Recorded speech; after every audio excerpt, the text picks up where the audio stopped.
police video on their patrol car. A lawsuit has emerged from an incident where the police stop a man allowing a dog to bite him and planted drugs on him, it appears. You be the judge and check for yourself.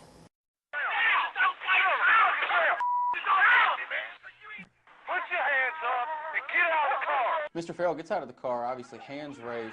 Ben Winters and attorney Blair Durham are representing Farrell. They say police used excessive force in June of last year when they arrested the 28-year-old. In the video, a police canine being held by Officer Jeff Johnson bites what appears to be a compliant Carlos Farrell. Your dog just ate my leg off. One of the officers that has control of the dog allows the dog to attack Mr. Farrell even after he's on the ground. The attorneys also accuse Cookeville police officer Chris Melton of planting drugs on their client. Now the cops leave. Here's the hand signal. Officer Melton searches Farrell's pockets at least a half-dozen times.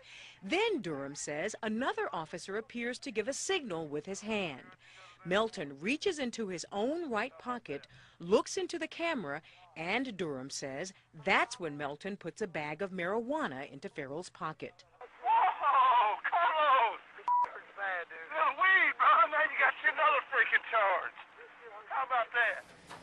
In another story in our national news, coming out of the Boise Guardian out of Idaho, we have a man who was also allegedly, at this point, tortured by police with a taser. He was tortured on or around his bum, the paper says, which is a nice way of saying that they probably sodomized the man with a taser.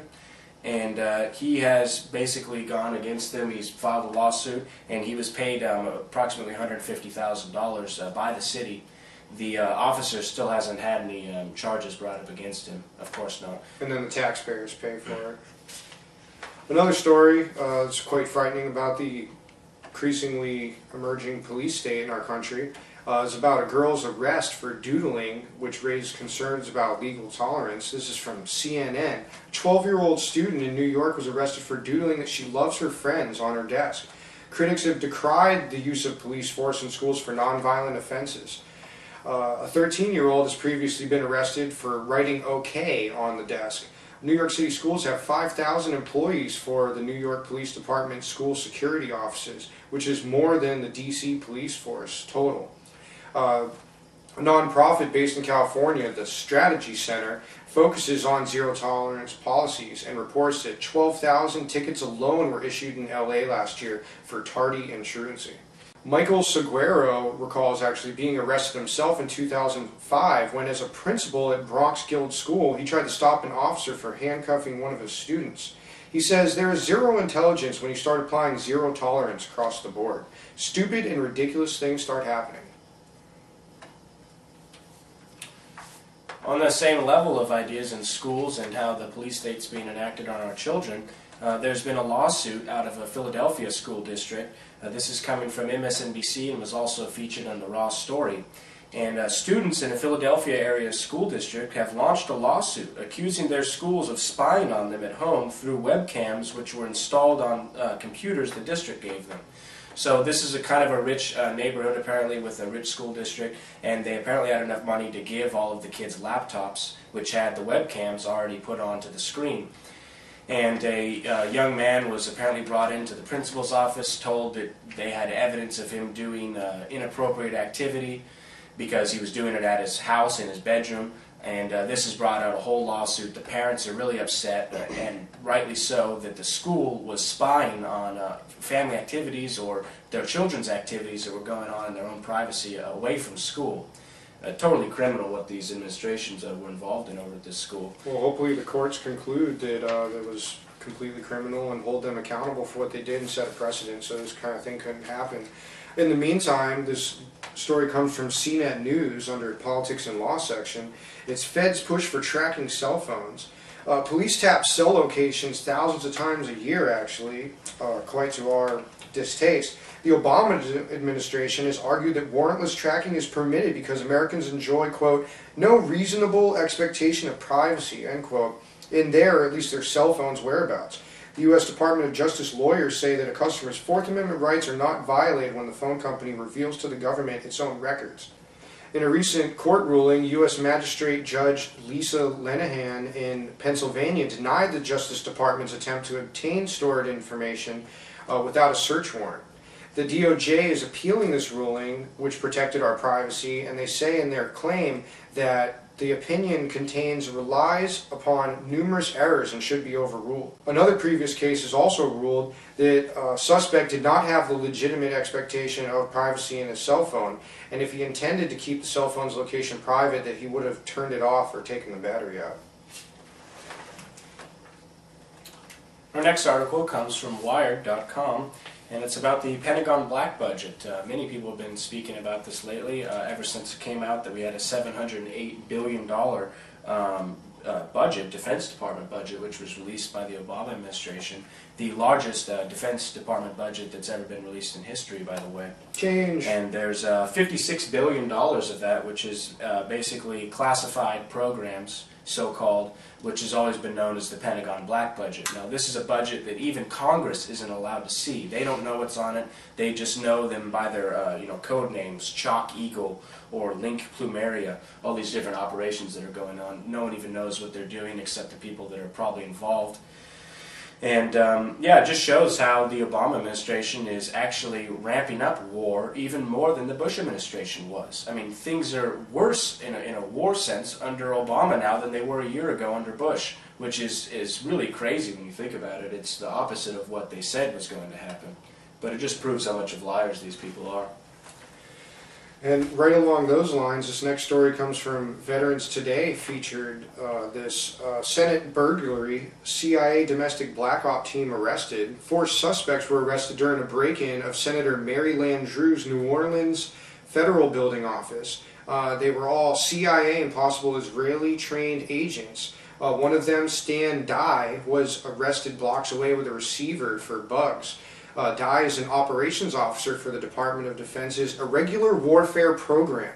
Landrieu is investigating massive money laundering, financial crimes, and terrorist funding by countries such as Israel, Jordan, Turkey, and India, which Dye actually got training from at an Israel-based Foundation for the Defense of Democracies. The article says, if you want a plane to crash, an enemy to get sick and die, or a building to blow up, Dye would be the man to know how to make it happen. Dye teaches at the summer school for the Intelligence Community Center for Academic Excellence at Georgetown University, actually. So this is a pretty crazy story about CIA operations illegally being conducted on our own soil. And of course, the CIA's mission statement says they're only supposed to be operable outside of the U.S. They're supposed to be a foreign intelligence service, not a domestic intelligence service. Well, in other news, from PrisonPlanet.com, radio talk show host Alex Jones's Google Merchant account has been completely disabled after the search engine giant sent an email claiming the products listed promoted violence and that they advocated against a, quote, protected group, which I guess is the government. I guess you're not allowed to advocate against the government. Which is counterintuitive to the entire foundation of this country, which knew that government is a focal point for corruption, and it could be your enemy, and it must be kept in check by the people to which it owes its power. And this is the opposite. opposite. It's also directly against what Google claims they were all about in the beginning, which was freedom and freedom of speech. They really came off of that way when they first initiated their corporation. And we'll get more into that actually on our next show on open sources and censorship. The next story is also troubling, with the government's criticizing your ability to criticize it. In South Carolina, this is coming from the Raw Story website, no joke, South Carolina now requires subversives to register. A $5 registration fee for persons planning to overthrow the government is now required there. And they define a subversive organization as every corporation, society, association, camp, group, bund, political party, assembly, body, or organization composed of 2 or more persons, which directly or indirectly advocates, advises, teaches, or practices the duty, necessity, or propriety of controlling, conducting, seizing, or overthrowing the government of the United States or of that state, South Carolina. So that's a pretty wide-based rule there. They're saying if you want to conduct or control any way of the government, even which political is what parties you're supposed to do. That's what citizens are supposed to do, is keep the government in control. And they're basically telling you that you are a terrorist and a subversive if you do it. The opposite of the foundation. Which didn't we just do a show discussing, or an article discussing in our last show about Liu Xiaobo, who was put in under subversion charges in communist China? Yep. So it sounds a lot similar to that. Our next article comes from CQ Politics. It's entitled "New Extension Likely for Key Patriot Act Provisions." And they essentially, in the new job bill that's come out, they want to have a extension till December 31st of a few of the provisions in the Patriot Act which have expired, or they expired last year. And they will most likely get these passed, since the Patriot Act has been passed continually by both members of both parties. Both sides of the aisle have continually passed it over and over again and continued to extend the provisions. And now this time they're just tucking it into a bill instead of passing it on its own, which is even more ridiculous. They're disguising it in that nefarious, sense. really. And I think Q Senator Ron Paul, we previously covered an article where he said that it's grossly immoral that they're tying the two together. And our next story is from WBT News Talk 1110, and it's civil fraud charges filed against B of A Ken Lewis. New York State's Attorney General Andrew Cuomo has filed civil fraud charges against Bank of America and former CEO Ken Lewis over a 2009 merger with Merrill Lynch. Cuomo says that Bank of America, through its top management, engaged in a concerted effort to deceive shareholders and American taxpayers at large. He described the B of A and Merrill merger as a prime example of what led to the near collapse of our financial system. B of A agreed to pay $150 million, still to be approved, after a $33 million settlement was declined. The judge, Judge Rakoff, said that the first deal was a breach of justice and morality, done at the expense not only of the shareholders, but also of the truth. Out of CNN, ex-New York Police Commissioner Bernard Kerik was sentenced to 48 months in prison. He will be spending his next 4 years there. And it doesn't look like he'll be getting out anytime early. Kerik also pleaded guilty in November to tax fraud and 6 other felonies. He essentially pled guilty to charges of lying to the Bush administration amongst the tax fraud and all of his other charges. He has other problems going on with companies that were paying him off money to do things while he was the New York Police Commissioner. This guy is kind of the epitome of New York corruption and fraud. And it's good that at least somebody's going down for this. The only problem, of course, is he's a low drop in the bucket. They always will give out, these little kind of minion people to go get in trouble and make them spend time in jail. But it's just the tip of the we're not seeing Bernanke or Geithner or any of the top real criminals being brought in, or which even is what needs to be done. The banking elite across the globe, let alone, the ones that are in charge of our systems here. The next story is another kind of criminal conspiracy against taxpayers in the state of Washington. This is from MicrosoftTaxDodge.com, how Microsoft evades $1 billion in Washington state taxes. With a $2.8 billion deficit, Washington State House has a bill granting a royalty tax change which would give a $100 million tax cut and possible amnesty for $1.27 billion of past tax evasion to Microsoft. House Bill 3176, sponsored by Republican Representative Ross Hunter, is actually a former Microsoft general manager. So that shows the blatant cronyism, and that's absolutely unacceptable. It's a fascist action, and it should be considered treason.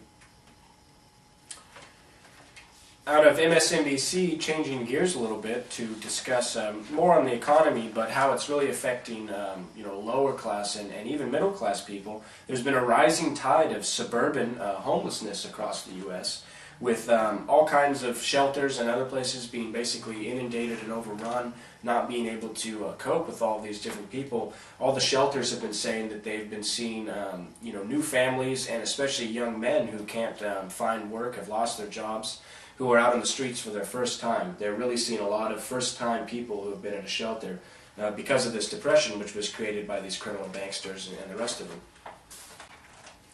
In other news from the Washington Times, Obama has, as of February 22nd, topped Bush at ducking reporters. He's had no formal press conference as of that point, 250 days. beating out Bush's record of 214.